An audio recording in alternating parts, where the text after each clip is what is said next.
Very good morning दोस्तों। Daily current affair updates की video में आपका स्वागत है। 9 जुलाई है आज। चलिए आज की वीडियो शुरू करते हैं। आज का पहला प्रश्न है हमारा, निम्नलिखित में से किसे अर्थशास्त्र के लिए हम्बोल्ट रिसर्च अवार्ड दिया गया है। हम्बोल्ट रिसर्च अवार्ड, तो जो भी अवार्ड होते हैं वो थोड़े इंपॉर्टेंट हो जाते हैं। आप आंसर करिए साथ के साथ, बताइए किसे दिया गया यह अवार्ड। इसका सही उत्तर होगा डी, कौशिक बसु जी को जो है यह अवार्ड दिया गया। कौन है ये देखते हैं। भारतीय अर्थशास्त्री कौशिक बसु को अर्थशास्त्र के लिए हम्बोल्ट रिसर्च अवार्ड से सम्मानित किया गया है। उन्हें यह पुरस्कार जर्मनी के हैम्बर्ग में बुसेरियस लॉ ऑफ स्कूल के प्रोफेसर डॉक्टर हंस बंड शेफर द्वारा प्रदान किया गया। जो ये कौन है, ये विश्व बैंक के पूर्व मुख्य अर्थशास्त्री रहे बसु वर्तमान में कॉर्नेल विश्वविद्यालय में अर्थशास्त्र के प्रोफेसर भी हैं। उन्होंने 2009 से लेकर 2012 तक भारत सरकार के मुख्य आर्थिक सलाहकार के रूप में भी कार्य किया। बसु भारत में तीसरे जो सर्वोच्च नागरिक पुरस्कार है कौन सा, पद्म भूषण से भी जो है सम्मानित हो रखे हैं। तो कौन है, कौशिक बसु जी को यह सम्मान दिया गया। अगला प्रश्न देखते हैं। 2 बार के ओलंपिक स्वर्ण पदक विजेता केशव दत्त जी का हाल ही में निधन हो गया। यह किस खेल से संबंधित है, हमें यह बताना है, बताइए। फोटो ये थोड़ी ब्लैक एंड वाइट थी, जो पीडीएफ में ऐड होके थोड़ी ख़राब हो गई है। इसका सही उत्तर होगा हॉकी, ए आंसर। हॉकी में 2 बार ओलंपिक स्वर्ण पदक विजेता केशव दत्त का निधन हो गया। वह 1948 के ओलंपिक में भारत की ऐतिहासिक उपलब्धि का हिस्सा थे, जहां उन्होंने लंदन के वेम्बली स्टेडियम में घरेलू टीम ब्रिटेन को 4-0 से हराकर स्वतंत्रता के बाद पहला स्वर्ण पदक जीता था। तो स्वतंत्रता के बाद भारत के लिए हॉकी में पहला स्वर्ण पदक केशव दत्त जी का था। अगला प्रश्न देखते हैं। निम्नलिखित में से किसने ऑल इंडिया रेडियो के महानिदेशक के रूप में कार्यभार संभाला है, बताइए इनमें से। इसका सही उत्तर होगा एन वेणुधर रेड्डी। ये सब जो हैं आईएएस अधिकारी हैं।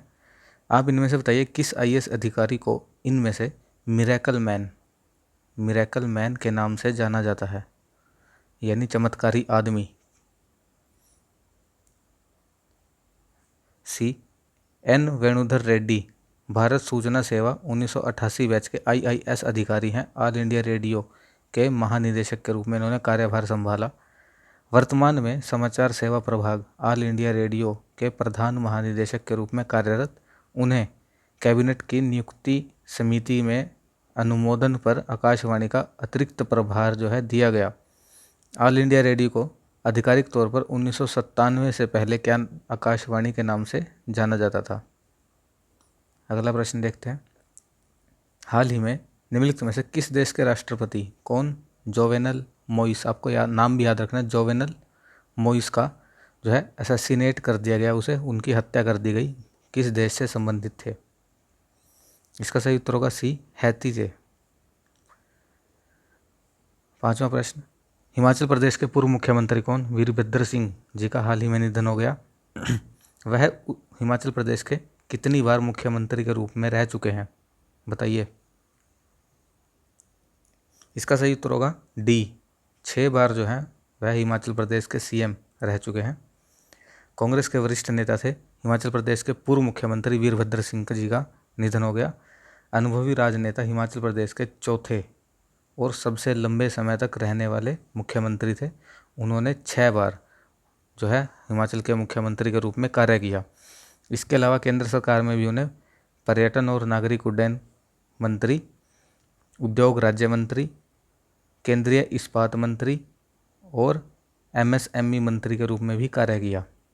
अगला प्रश्न देखते हैं। भारतीय सेना के संबंध में, भारतीय सेना ने निम्नलिखित में से किस स्थान पर कैप्टन गुरजिंदर सिंह सूरी के युद्ध स्मारक का हाल ही में उद्घाटन किया। कैप्टन गुरजिंदर सिंह सूरी का वॉर मेमोरियल इनमें से किस स्थान पर बना। इसका सही उत्तर होगा बी, गुलमर्ग, कश्मीर के गुलमर्ग में। कैप्टन गुरजिंदर सिंह सूरी के जन्मदिन के अवसर पर, जिनकी 1999 में बिरसा मुंडा ऑपरेशन के दौरान जो है मृत्यु हो गई थी, भारतीय सेना ने नियंत्रण रेखा पर जो है यह बिरसा मुंडा ऑपरेशन किया था और इसी के पास गुलमर्ग में इनकी याद में युद्ध स्मारक का उद्घाटन किया। लेफ्टिनेंट कर्नल तेज प्रकाश सिंह सूरी, जो कि कौन है, कैप्टन गुरजिंदर सिंह सूरी के पिता। एमवीसी का मतलब महावीर चक्र प्राप्त है इन्हें। गुरजिंदर सिंह सूरी को महावीर चक्र से सम्मानित किया गया था। ऑपरेशन बिरसा मुंडा के बारे में अगर हम देखें, नवंबर 1999 कारगिल के युद्ध में भारतीय सेना की बिहार बटालियन द्वारा एक पाकिस्तानी पोस्ट के खिलाफ किया गया दंडात्मक छापा था। यह वह समय था जब ऑपरेशन विजय करीब आ गया था, लेकिन नियंत्रण रेखा अभी भी सक्रिय थी और नियंत्रण रेखा के पार हिंसा की छुटपुट घटनाएं होती थी। 17 पाकिस्तानी सैनिक जो है मारे गए थे। तो ऑपरेशन मुंडा, बिरसा मुंडा और ऑपरेशन विजय किससे संबंधित है, कारगिल युद्ध से। अगला प्रश्न देखते हैं।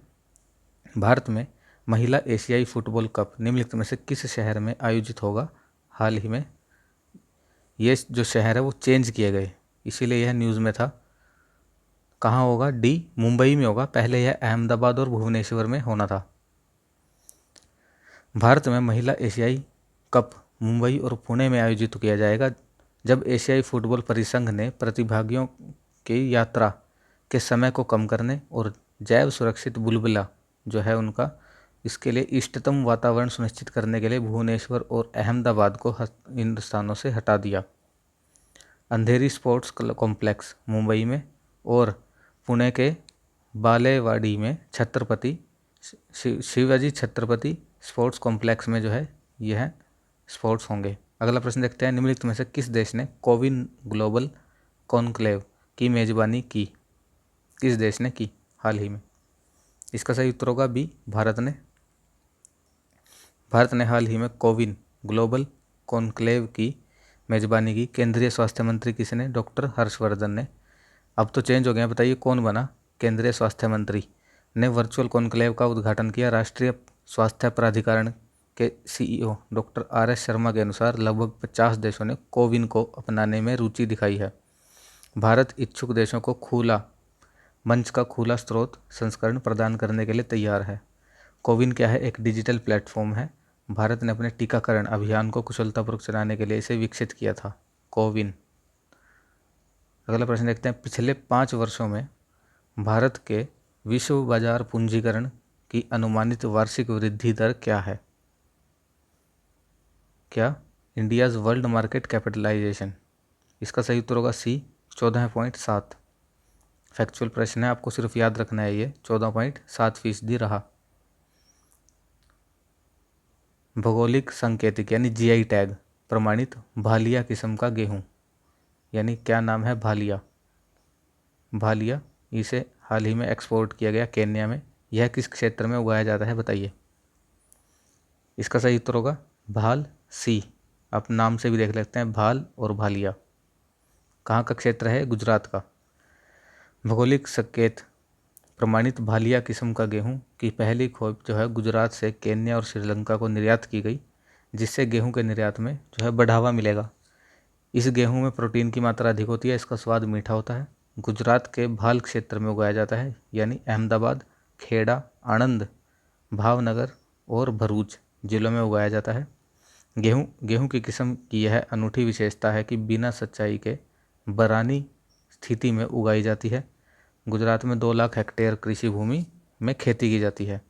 गेहूं की भालिया किस्म को जुलाई 2011 में जीआई टैग प्रमाण था और किसका अधिकार है मालिकाना इस पर, गुजरात में आनंद कृषि विश्वविद्यालय का जीआई टैग है। अगला प्रश्न देखते हैं।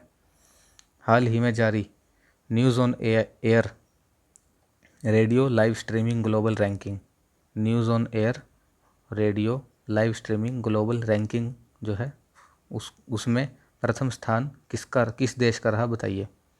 यानी भारत के जो आकाशवाणी के चैनल्स हैं उनकी लाइव स्ट्रीमिंग किस देश में सबसे ज़्यादा की जाती है, हमें यह बताना है।